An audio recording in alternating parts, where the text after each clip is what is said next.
Welcome to the Circuit of Success. I'm your host, Brett Gilliland, and you can see if you're watching this, I've got the St. Louis former Cardinal pitcher, Jason Simon-Tachi. Jason, how you doing, my man? Pretty good, Brett. Thank you. Awesome. Well, it's good to see you. We're both representing the birds in the back here, right? Yeah, how cool is that? I got right. my Cardinal hat. That's that one's signed by your boy Izzy there, and then you've got your deal back there signed by I think David Freese and Matheny and some of those guys. So, well, we're thankful for that you're with us today. So, thanks for the time. No problem. Thank you. Appreciate it. Yeah. So we'll get into a lot of stuff, but I always start every show, Jason, with just kind of what's made you the man you are today. You obviously made it to the highest level possible in baseball, and not a lot of us get to say we've ever done that. So I like to kind of dig in deep and find out what's helped you become the man you are today. Well, a lot of failing, I would say. A lot of failing. Good structure with the family. My mom, my dad. I have one older brother. So he's 3 years older than me. So I got a lot of beat downs from him and his friends when I was younger. But I would say the family structure, and it took me a long time to learn from my failures, but I went through enough of them that I was fortunate enough to have enough opportunities, and I guess you'd say I made it to the show at least. That's right. That's right. Well, I think it's important. I'm glad you led with that, because I think so many people, hence this is called the Circuit of Success, but a lot of people do talk about their failures. And I think that if we don't learn from a failure, then it is a failure. But if you learn from it, then ultimately you get success, right? So can you talk about some of those things? Like, what were some of those defining moments? My wife and I and some of my kids were talking about this last night, and I thought she had a great question, but she says, what's been your biggest disappointment, but how did you overcome that and keep moving forward? Wow, my biggest disappointment. Well, I don't know, man. I would say sometimes biggest disappointment. It's kind of that's even some of your struggles, right? Some of those failures you're talking about. We're diving in deep, quick, aren't we? Yeah. So the struggle I think that I started out was just playing a game, and then you're stuck in you're not stuck, but you're in a bubble. Yeah. Where people are always telling you how good you are. And so sometimes you get stuck in that rut of like, okay, so of course you start believing it on your abilities, but as a person, you kind of somewhat you can fall in a trap of thinking that you're bigger than everybody or you're better than everybody outside the game of baseball. So the attitude, the character, you kind of just think you'll be able to get away with things. And that lasted. So it's playing a game. Yeah. It kind of, you get trapped in, it's just like, oh, well, tomorrow will be another game. And in life, that's not the case. You get some opportunities, but sometimes you get shot down and those bridges get blown up. So I was fortunate enough that I didn't do too many things that were detrimental to my life or anybody else's life. Yeah. But I just, man, I don't know. I think the one regret that I have is I didn't grow up fast enough. Okay. And I think this game, when guys get to the big leagues, that's where they make their money. But it's to the point of like, I should have realized and seized the opportunity that I had when I needed, when I was there early on. And I got released less than a year after my first getting signed. Yeah. And I played a couple stints in independent ball, and I even went over to Italy. So I didn't take advantage of my opportunities. I just kind of so-called pissed them away. I wasn't I wasn't mature. And that was my biggest regret. Because that's, I could have played longer maybe, or even been in the big leagues longer, but so how did you get through that to where now you're helping, I think, before we started recording, 100 and something pitchers, right? And you got a big responsibility with the Kansas City Royals. You recently were promoted, so congratulations on that. But you got a big job now, man. You're helping these kids that are hopefully going to not have that same regret you just talked about, right? Is that part of the plan and part of the things that you help them with? Yeah, one of the things that I tell them is, you need to be able to become the best that you can be as fast as you can, but have patience in the process. And so then they go, well, what's the process? Well, I just got to get to different levels in this, that. Well, it's like, you know what? We'll explain it to you when we find out. Because when they get to us, we have an idea of who they are because of the scouting. Right. But then you got to find out who that person is. and what makes them tick and stuff like that. So, or, is this a guy that can handle constructive criticism? Does he need a swift kick in the butt, or does he need to, do you need to baby him? So once you learn and figure out who those guys are, then you can kind of start pressing forward. But it is, who knows where your ability is going to go, but we guarantee you that if you get the best out of your body and what you can do and give yourself an opportunity, whether you make it to the big leagues or not, when this game's done with you, you're not going to kick yourself in the butt. Yeah. And there's hundreds of thousands of jobs out there where people hear that you played professional baseball and they understand you got a lot of resilience, fortitude, you're dedicated, disciplined. Those are characteristics that I think anybody absolutely wants. So. Yeah, our firm, we talk about all the time. I think we have 14 college athletes out of our, 50% of our financial advisors are former college athletes or even, minor league, whatever it may be. And so I think you do learn something with that. I think it's important for kids. But when you think about it, when they get to you, these kids, these young men are obviously already they're good athletes, right? They're good pitchers. Maybe they were a catcher turned pitcher, whatever it may be. But what's that one thing that you can maybe share with our listeners that you think separates the boys from the men, if you will? Yeah, like you said, the cream rises. So as you get up higher, they definitely all have the athletic ability. It really comes down to discipline, how bad they want it. Because we talk about this a lot. Is when we, the coaches or the organization, want it more than the player, we're in trouble. Right. And it's, George Kissel used to always say this, every kid's got a lock, right? But it doesn't matter who has the key to unlock it. We just need to find that key.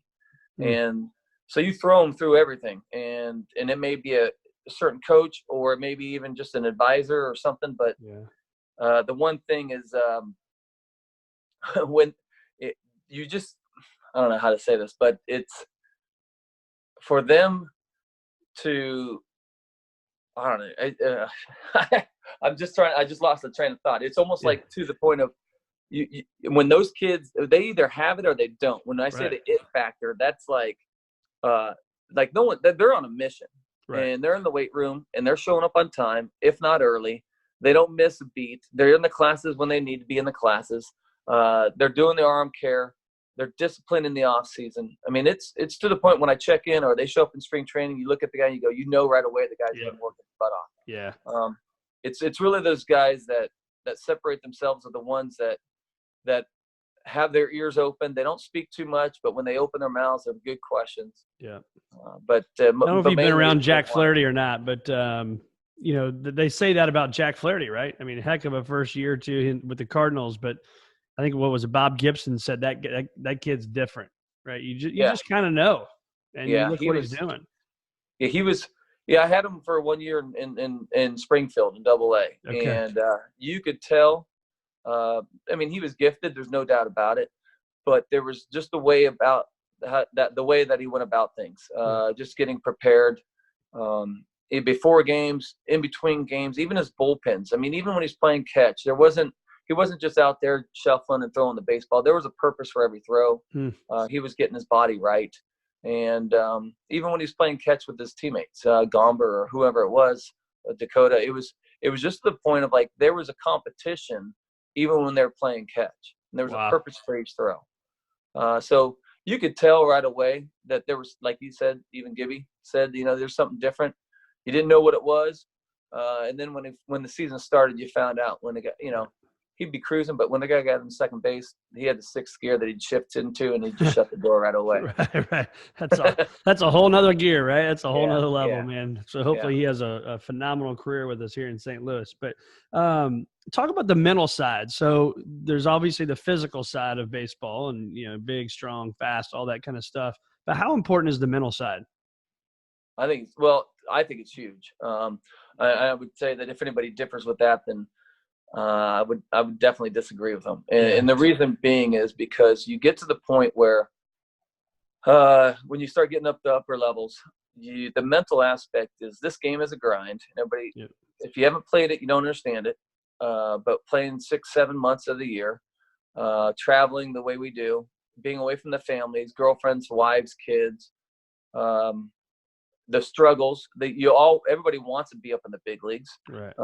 Everybody wants to make a living, and then once you get up there, you want to do good. So there is many facets of that will just grab you, and everybody wants to pull your strings. So you got to be mentally in tune to what you need and what your body needs to do to get ready and prepared to be successful on the field.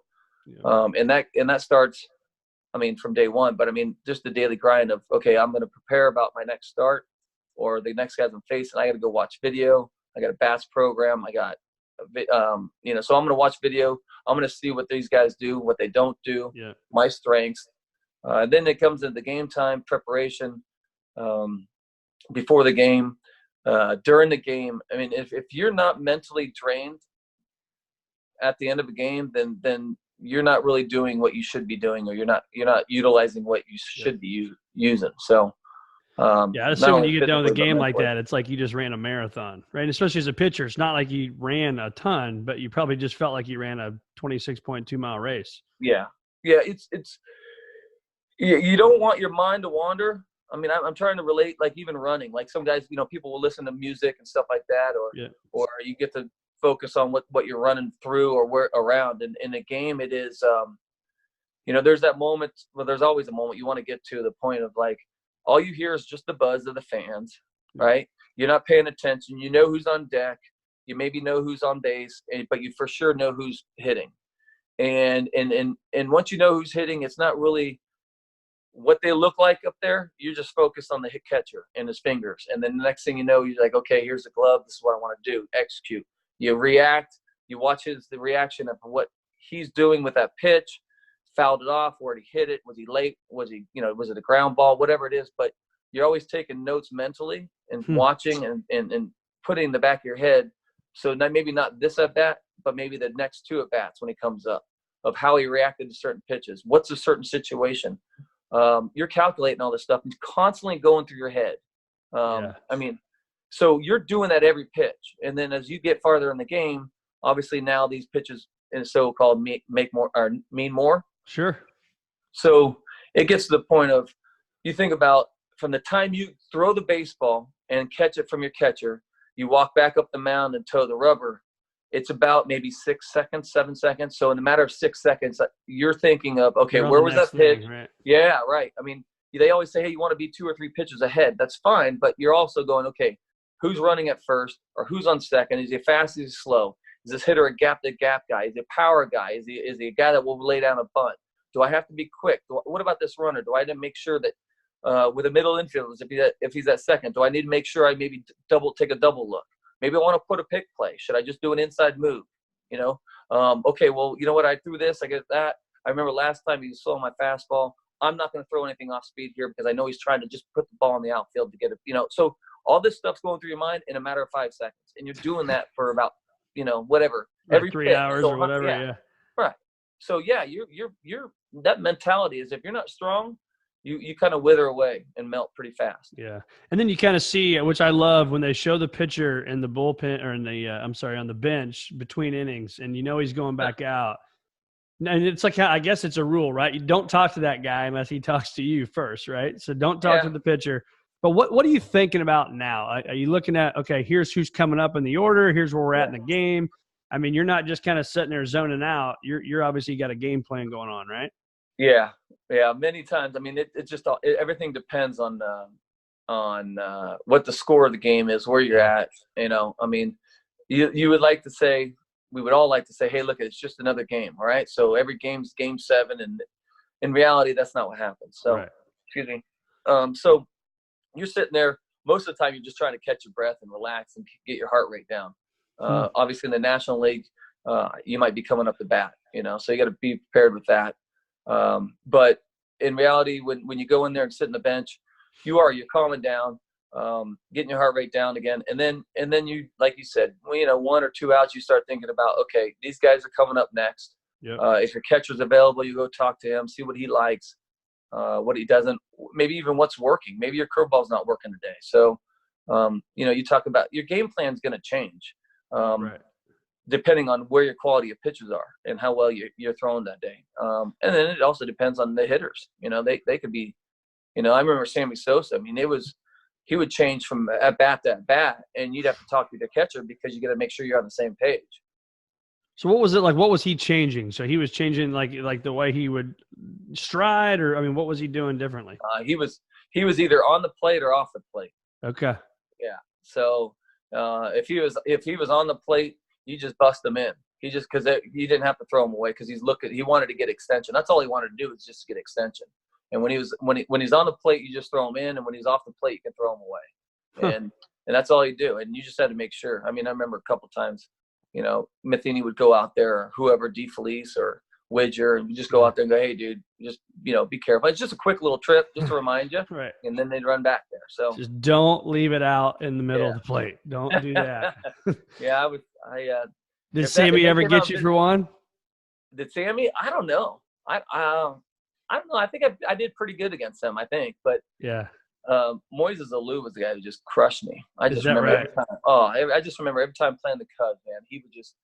This is pregame ritual. Is that true? We don't have to talk about it on here. But is that true? What he, the rumors of what he does? Yeah, I'm sure it was. Yeah, I mean, I know I don't know the guy, but I mean, I got to know him a little bit. Yeah. But there's a lot of weird things pitchers baseball players do. Right, that's right. Yeah. A lot of superstition. What was your superstition? I didn't like stepping on the lines. So you see a lot of guys do that. Jump over the foul line. Yeah. Yeah. I got to the point where I'd jump over the line. I'd always chew gum when I was warming up, stretching, playing catch, stuff like that. And then I'd spit it out before I'd go into the bullpen. Yeah. But that was primarily it. I mean, but then as I got older, I was just like, the superstition became into be a negative thing. Yeah. So I just got to the point of like, I realized, you know what, this not helping me any. So I don't really care. So I want to talk to you about the Sunday, June 23rd, 2002. Remember that night? Sunday, June 23rd, 2002.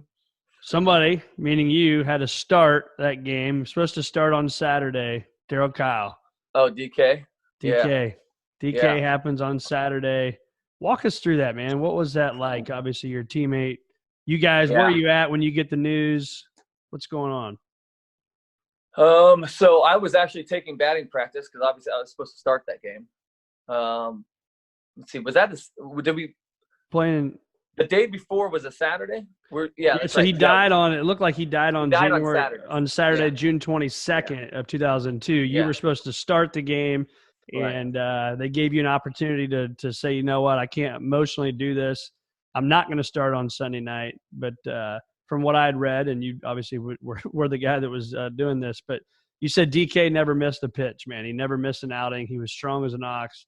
And you said, you know what, I'm going out there. I'm going to make it happen. I'm going to pitch. But I don't know if I made it happen. Well, you made it happen, man. You emotionally went out there and you started. Yeah. Yeah. So, okay. Cause I was wondering, cause I thought it was a day game Saturday. It was. Saturday was a day game. Yeah. And so I was taking BP. Usually the starter usually gets 5 minutes to himself, and then he just goes back in the clubhouse. So that's what I was doing. I got done. I was walking from the batting cage on the field to the dugout, and in between there was I think there was Walt, I think there was Tony, and I think Barry Weinberg was the guy. And I think Barry's the one who got the news. But anyways, I remember walking past him. Now I admit, I didn't know what was going on either. Everybody knew that DK wasn't there, but it was just, okay, well, something happened, he'll show up. And so, I remember hearing something like I get past them, I'm just about ready to go, and I hear someone go, "What do you mean he's dead?" And I just didn't really of course I didn't put him and that and DK together. I'm just like, okay, so I'm walking down the steps, I'm walking up the steps, and the tunnel going to the clubhouse is pretty long. So I get around a couple turns, and then here these guys go firing past me going up the walkway. So again, I don't know what's going on, and I go to my I go to my locker, and now all of a sudden everybody starts filing in, and Tony just kind of. We have a meeting. Actually, Matheny was saying some words. I think we had a little prayer, and because we didn't know if it was true or not, we didn't get any confirmation. And Tony came in and he goes, "Boys, not verbatim, but more, I don't know how to say this, but the DK's dead. They found DK dead in his hotel room." And it was like someone had thrown a bomb, and it just really just like everybody dispersed. I mean, and the clubhouse is not big at all. So, I mean, people were just, it was like. Because you're in Wrigley Field at this time. Yeah, we're in Wrigley. Yeah. So it was, I mean, it was the hardest. I mean, listen, I mean, it was, so I guess I don't know what happened or how it leaked out or whatever, but I mean, I know Girardi, made an announcement with umpires and Tony, about, there'd been a tragedy in the Cardinals organization, clubhouse. So obviously being at Chicago, the game was on TV, right, but they weren't saying anything. And then something leaked out that it said that one of the starting pitchers for the Cardinals organization had died. Well, my mom and dad were out in California. Oh no! And obviously now the game's not being played. So I get a phone call. I actually, my phone was off at the time because we were in the clubhouse. But so I go to call her, and I've got, I don't know how many missed messages from my mom. So, so that was a pretty emotional time, because all these messages I had from my mom, my dad just telling, "Hey, Jason, please call me back. Please call me back. Please call me back." And so, they couldn't even say hello when I finally called them, because they knew that they were hoping that I was alive. You were on the other end of the phone. Yeah, exactly. So I said, "Mom," I remember going, "Mom, it's me. I'm okay." And then you hear both of them like crying. So that was pretty tough to hear, your mom, your foundation, your mom, your dad, your steadfast of what you're about, sitting there crying and relief, but at the same time now wanting to know what's going on. So, so that was pretty big. So that day was, I mean, it was just real weird. I don't remember. Okay. So I remember going back to the hotel. I remember us having a meeting up top. MLB brought all their, execs in, and execs, psych people, all this stuff, to help us out. I mean, it couldn't have been the Cardinals. I mean, no one prepares for that. You don't know what to do, but I tell you what, it was almost like they knew exactly what to do. Whoever was involved knew exactly what to do, how to orchestrate it. This is what we're going to talk about. This is what helps people grieve. Everybody grieve. They're just throwing all this information at you. And that was, so, we were waiting for Flynn, which is DK's wife. We were waiting. She was flying out to Chicago. So I think they were in California, I think at the time. Yeah. So anyway, so we had talked about that. Some guys got up and spoke, and we were waiting for Flynn. And that's when it had been mentioned that, DK had never missed a start. Not once did he ever miss a start. And then this whole time, I mean, we're all grieving. We're all just like, what? There's no way. We're shocked. I mean, it's just, what's going on? So we decided, you know what, we'll let Flynn decide. Tomorrow's his day to pitch. So would it be the first time that to pitch? Since he can't pitch, should we just not pitch to play tomorrow, and we'll go to the next day? And Flynn pretty much was like, no, I think DK would want you guys to play. And so here I am. I didn't even think about it, because, they could have skipped me and went to the next guy, whatever. So, but it just so happened that they didn't. And just when things tragically happen, or maybe when people like things happen in slow motion, so, I mean, I remember getting knocked out a couple of times catching, and I remember getting hit, and I remember it just like slow motion of me falling, right? Well, that whole day on Sunday, I mean, I don't remember getting dressed. I don't remember going to the ballpark. I don't remember anything in that game. I do remember this, walking with Duncan, because I remember Matheny saying something like, man, I'm just, Mike, I get it. See, like, it was almost, as bad as it sounds, it was like I was the least connected with DK because I'd only been there for about a month. Yeah. Right.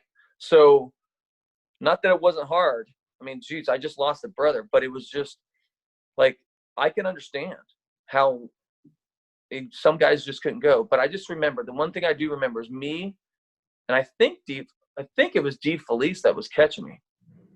And him and Duncan walking out, which is not very long walking out the right field line.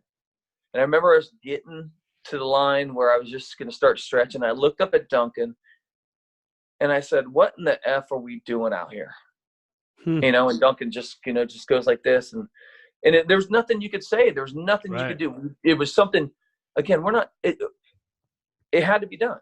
and we're not talking about taking someone's life. We're not talking about what, if we do this, we're going to die. It was just the, like, that's all I remember.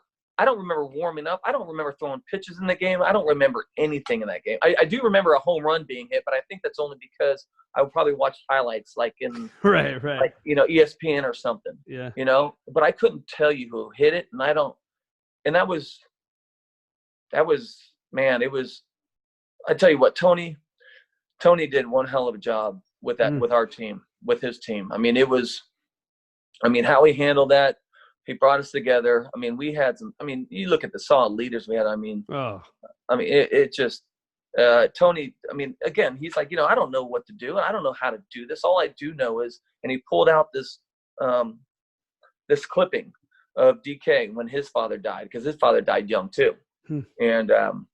And he just said, my dad always taught me I got to be able to separate being a professional and personal stuff. And right now this is a professional thing, and these guys are counting on me. And I know my dad would want me to go out there and pitch, so that's what I'm going to do. Wow. And if that's not, that's just the spirit of DK, right. and that was just something that was pretty good for Tony to do, just to get us. Not that he had to get us rallied. We just lost Jack Buck, and then we just had DK. Right. We were going through some tough times. This whole city was. That was, and it was almost like, here I am, a new guy, where I wasn't, attached to the city yet. I was only here for a month, and so it was really weird, man. It was that the whole season was a flash. Just for me, because looking back at it, I know what I did now, but during the season of talking about staying focused and just keeping your mind in front of you, and the next thing you know, I look up and it's Thanksgiving, and it's just like, holy cow.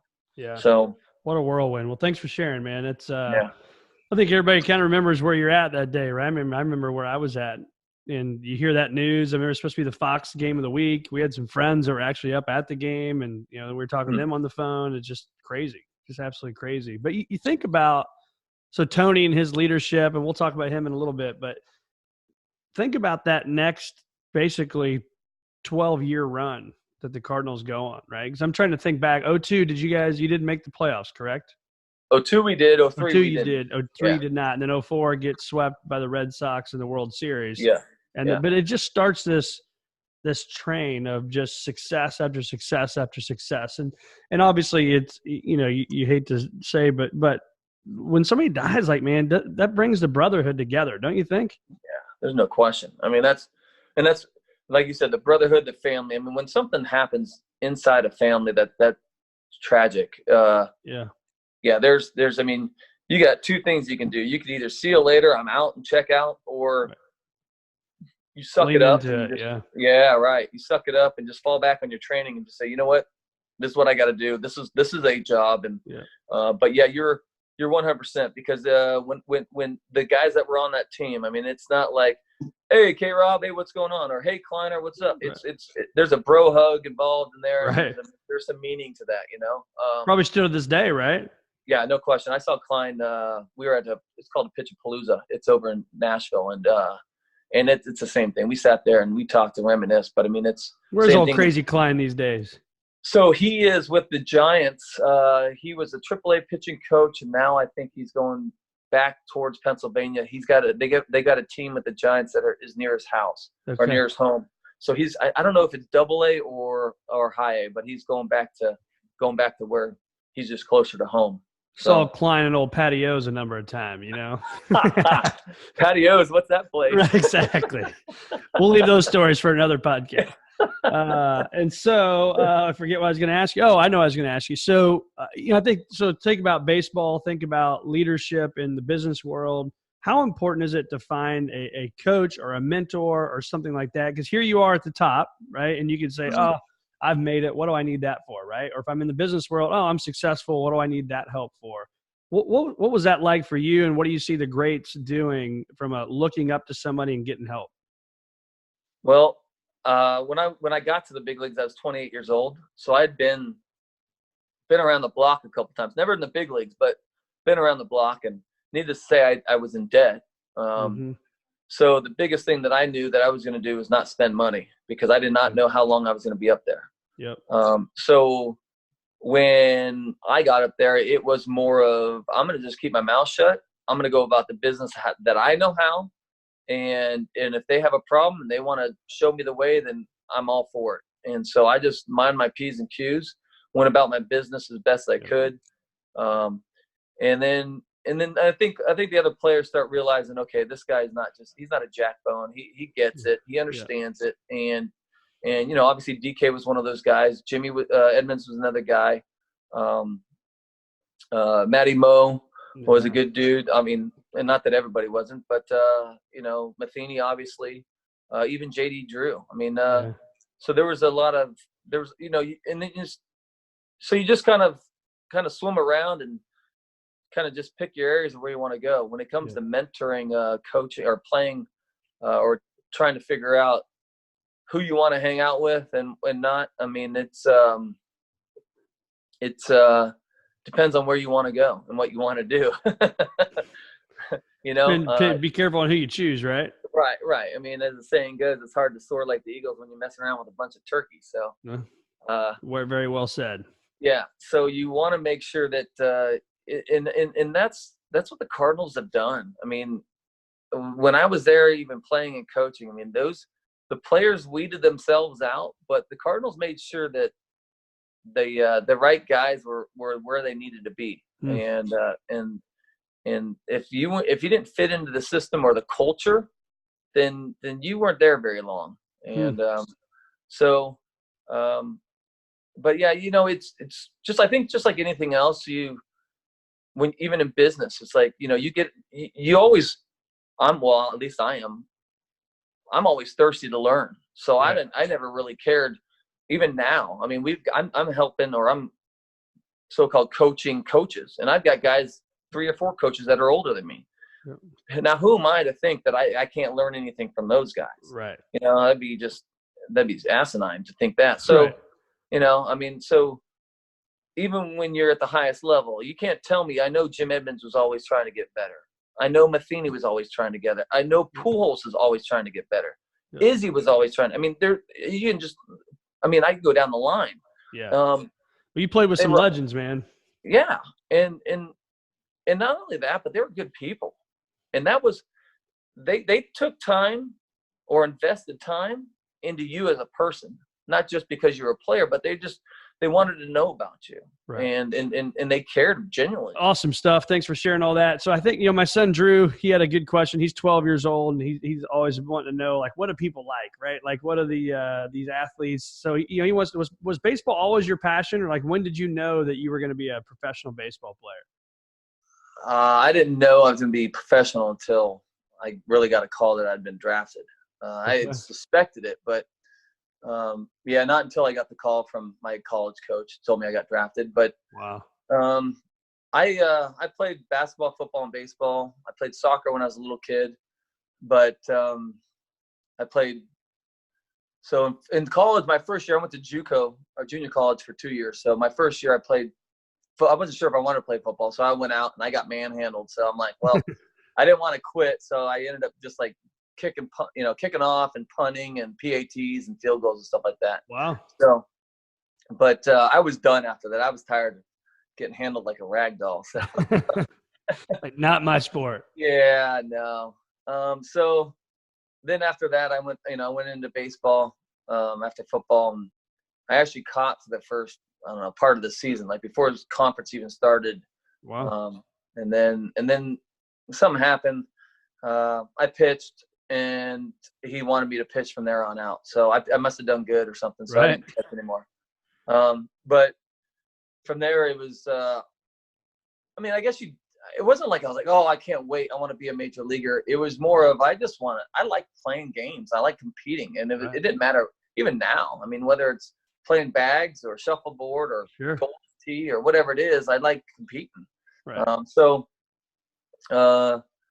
That was it. I just wanted to win. I wanted to be I wanted to be better than the other guy. And that's really, I had failed so many times, just making ignorant decisions and dealing with the consequences. But to be honest, I never really dreamt about playing in the big leagues. I was just playing, and then, you know, it became serious when I realized that, you know what, my career is over. You know, when I went to Italy, I was like, I'm done. You know, I'm going to go there because I can go. But so yeah, I mean, I envisioned playing baseball, but I didn't know how far it was going to take me. And once I got to Italy, things changed because I went to the Olympics and then Venezuela, stuff like that. So pretty cool. Yeah, I never understood how you got on the Olympic team. I guess you don't have to be from Italy. Yeah, you don't have to be. I think I saw that and I'm like, how do you pull that one off? Yeah, well, it's Italy. They can pull anything off. Exactly. Like, hey, you know how to throw a fastball? You're on the baseball team. Let's go. Man, it was. I went out there to play there. As an import, and we ended up playing. We had to qualify for the national team. Had to qualify to get into the Olympics. Yep. So there was a European Cup. So if you won that, you qualified to get in the Olympics, and I was happy to be on the team, and so we qualified. And then from that point on, they wanted me to become a citizen. So I went in on a Tuesday morning, and I told the kids the story this last night. I said I went in on a Tuesday morning down to Rimini, went to the police station with my manager and the GM, and there's a couple cops there. These guys were waiting for the line. They'd make me go right to the front. I'd take a picture. And on Thursday, I had my passport. You're a citizen now. Yeah, I was. Welcome. So, yeah. That's awesome. The bad thing about that is for like 2 weeks straight, they had 3 guys dressed in their whites show up wanting to take me in to go do my service time. Oh. So I had to avoid those guys. Yes. For 2 weeks. Yeah. So that wasn't very good. I mean, it's pretty easy to see them, when they're all dressed in whites, but. Yeah. But, like, listen, I'm here to play baseball. I'm not here to do my service time. That's not happening. That's not happening. That ain't gonna happen. So your best memory, man, as we close it up here in a little bit, what's your best memory from baseball? What do you look back on? Maybe the front porch, or, we're old, grandkids, all that kind of stuff. What story are you sharing? Oh, I made it. I mean, that's it. I made it. I got there, and I was fortunate enough to play with arguably one of the best hitters in Major League Baseball ever. Yeah. But do you sit there in amazement when you're like, even when you're not pitching, do you just sit there and be like, what is going on? I mean, 2002 is basically his second season, Albert Pujols, and you're watching this guy who was just a man-child for the Cardinals. Greatest 11-year stretch of any baseball career ever, right? Yeah, right. Exactly. I mean, I sit here, and even when I talk about it, I mean, this is years ago what is this, 20? So, 18 years ago I got into the big leagues. And it's really not like I look at some of these pictures on the wall and stuff, and then just like, it's like, that's not even me. I don't even like. I cannot believe that happened. That's what I did, but that's not me. I can't believe I actually played Major League Baseball. That's really how I look at it.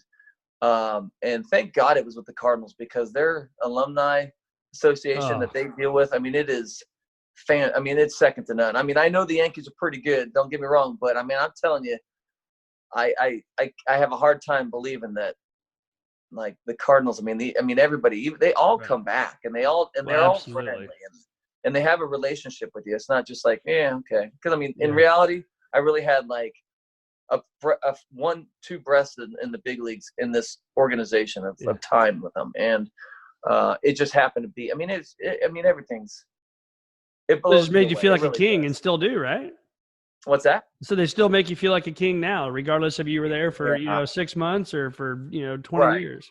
Yeah, it's really weird. It really is. I mean, people still. I mean, I'm not a big name guy, and so people still occasionally will recognize me, and it's like, how? I got no hair. I don't have a goatee.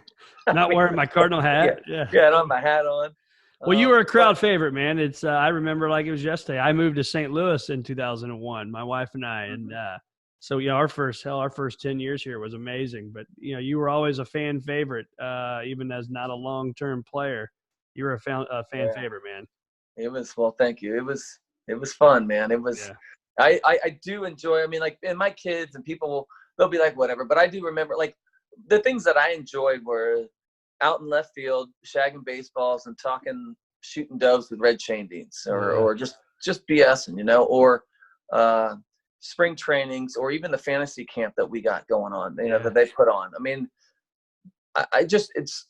they're such great athletes, and they're like, everybody's just like, oh, they're on the pedestal, but I mean, they're all humble. When I'm looking up, I'm looking at some pictures on the wall, and they're just great dudes. I mean, and that to me is more important, and that's what I cherish, because I have a relationship with them, and it's not just like I look at Derek Jeter, I'm like, well, I don't know the guy, I played against him, but you know, but these guys, I mean, it's pretty cool. It really is. It's something special. So that's what I cherish the most. Well, like you said, you get that special little bro hug, man. It's like, you know what, we battled together. We went through a lot together. You travel. I mean, the things that you guys got to deal with are the rest of the business world. Yeah, there's people that travel, but the wear and tear on the body. I mean, that's, talking to Edmonds one time, he said that the toughest part about being in the big leagues is staying in the big leagues. Mm-hmm. Right. Mm-hmm. That's the toughest part, no matter at what level you're at, because there's always 30 guys behind you that want your job. Exactly. And there's new guys coming right behind you too. That's right. And that's where the mental thing comes into play too as well. Yeah. Well, Jason, thanks so much, man, for being on the Circuit of Success. Just love hearing your story, and thanks for sharing the DK stuff. I know it's an emotional time for everybody that was involved, and but just thank you for your time, man. Best of luck to you guys, the Royals. I hope you guys get beat in the World Series against the St. Louis Cardinals. Maybe it'll be if it's not the Cardinals, man, I hope our friends up the Interstate 70 here can bring one home. So best of luck to you, man. Appreciate the time. Thanks again. I appreciate it. Good talking with you, Brett.